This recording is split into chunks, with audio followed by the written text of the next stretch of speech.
Tensions in the Middle East or in West Asia have escalated sharply following the US airstrikes on Iranian nuclear facilities. In fact, the international community has responded with urgent calls for de-escalation.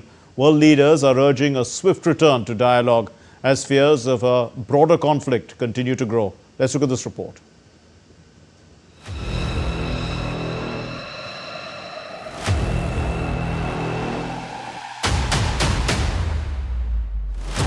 US strikes on Iranian nuclear sites have sparked widespread global criticism and concern.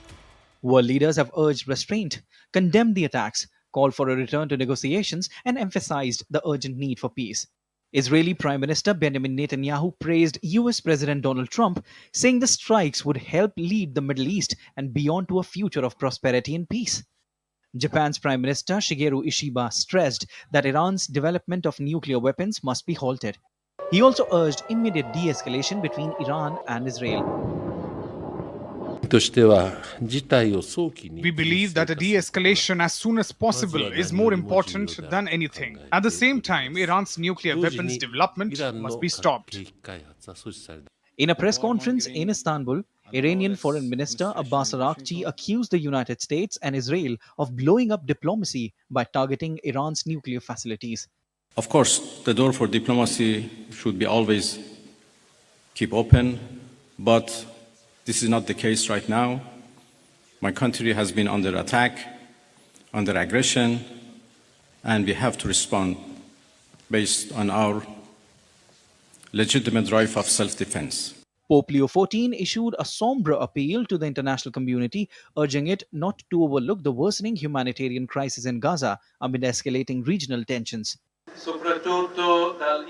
Alarming news from the Middle East, especially from Iran, are coming one after the other. In this dramatic scenario that includes Israel and Palestine, the daily suffering of the population risks falling into oblivion. Germany called on Iran to immediately resume negotiations with the United States. Chancellor Friedrich Merz emphasized the need for a swift return to diplomacy. France expressed deep concern over the strikes, urging restraint from all parties to prevent a wider conflict. Saudi Arabia echoed similar sentiments, expressing great concern and calling Iran a sisterly Islamic republic. The Saudi Foreign Ministry urged all parties to exert every effort to de-escalate tensions and avoid further escalation. The European Union also called for all sides to step back and prioritize dialogue, following what it called a dangerous escalation of violence. As tensions rise and voices of dissent grow louder, the world stands at a crossroads. Whether nations choose confrontation or cooperation in the days ahead will determine not only the fate of the Middle East, but the future of global peace and diplomacy. Bureau Report, DD India.